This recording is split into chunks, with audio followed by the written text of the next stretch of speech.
Fala pessoal, tudo bem? Meu nome é Léo Costa, sou professor de prática baseada em evidências e esse é mais um vídeo da nossa série sobre como ler e interpretar ensaios controlados aleatorizados.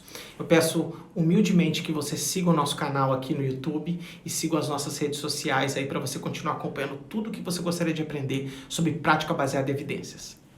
Hoje eu vou conversar com vocês sobre como ler a parte estatística dos artigos. E existem dois princípios fundamentais numa leitura de um ensaio clínico em que muitos autores se escorregam e vocês se perdem ali naquela leitura, tá? Primeira coisa, um ensaio controlado aleatorizado ele tem no mínimo 2 grupos. Ele nunca tem um grupo só. Isso serve para que fatores de confusão não possam contaminar a sua interpretação do resultado do estudo.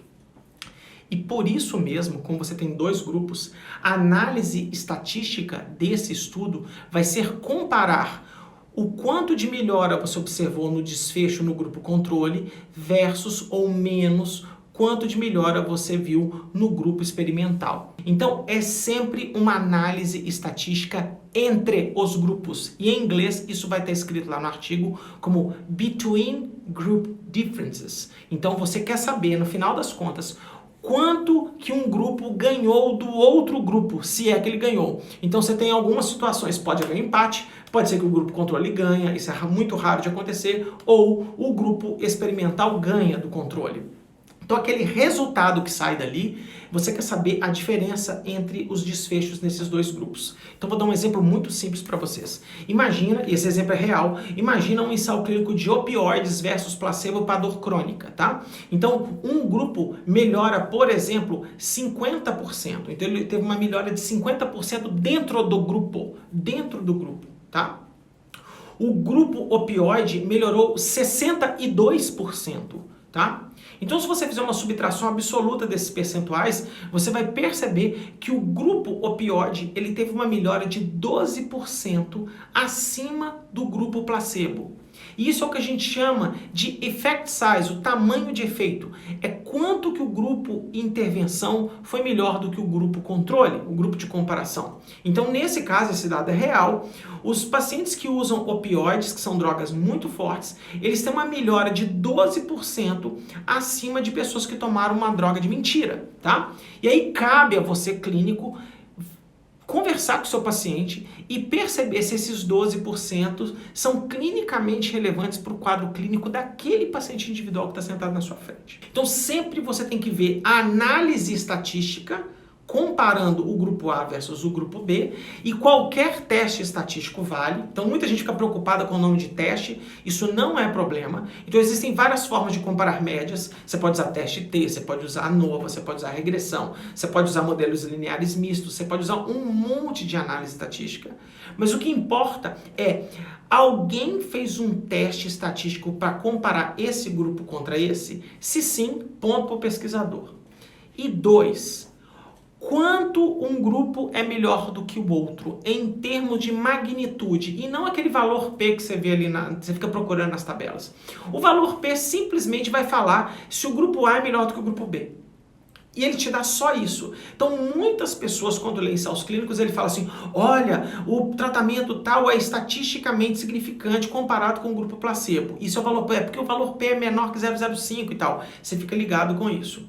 Isso é importante? É ok, porque simplesmente você sabe que alguém ali ganhou, mas o valor P não informa a magnitude do efeito. Se esse efeito é 5%, 10%, 20% ou 100% melhor do que o outro. E isso tem várias implicações, tá? Todo estudo deveria informar, primeiro, se há diferença entre os grupos e qual o tamanho dessa diferença, tá?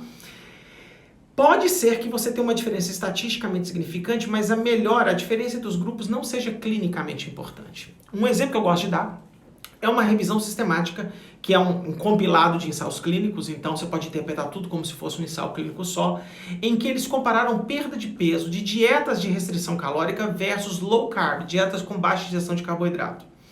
O low carb ganhou. Então ele fala assim, o low carb ganhou, ficou todo mundo feliz. Verdade, ganhou de fato. A diferença absoluta entre a perda de peso nos 2 grupos foi de 1 quilo.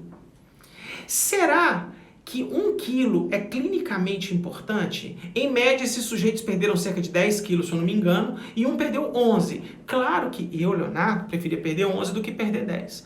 Mas na população, pode ser que esse 1 quilo não seja muito importante. Por quê? Porque pode ser que o clínico, apesar do low carb ser melhor, ele pode prescrever a outra dieta, porque o paciente não gosta de ficar sem carboidrato. Entendeu? Então, olhar simplesmente para o valor P, nesse caso, você iria tirar todas as dietas que existem no mercado e falar que só o low carb emagrece. O que não é verdade, apesar de que ela ser estatisticamente significante, melhor do que as outras dietas. Mas a diferença entre os grupos é de 1 quilo. Agora, se essa diferença fosse de 10 quilos, então, em outras palavras, dieta de restrição calórica melhora 10 quilos, dieta low carb melhora 20 quilos, aí eu acho que você tinha que quase que obrigatoriamente prescrever o low carb. Porque o tamanho de efeito do low carb seria o dobro da outra dieta, tá? E além disso, então, acho que ficou claro, primeiro fazer um teste estatístico entre os grupos, ver a magnitude de efeito e ver também uma coisa maravilhosa, que é a variabilidade ao redor desse efeito, que geralmente está expressa em intervalos de confiança, que é o quanto aquela média ela vai deslocar para um lado ou para o outro na população em geral.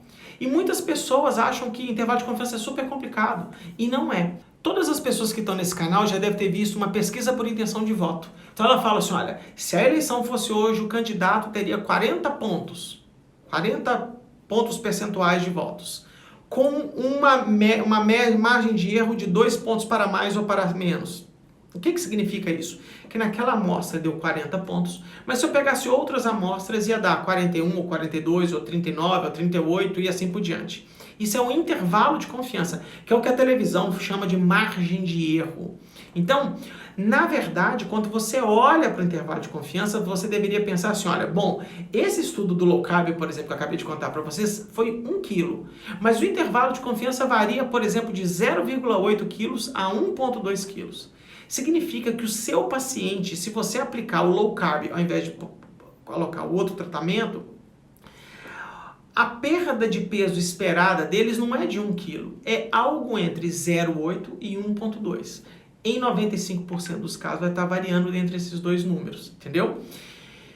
E ali você começa a entender melhor como que estatística funciona, como que é a interpretabilidade estatística de ensaios controlados aleatorizados. Resumindo em algumas frases, todo ensaio controlado aleatorizado tem que fazer uma análise estatística entre os grupos, tá? Tem que haver um teste estatístico, pode ser qualquer um deles.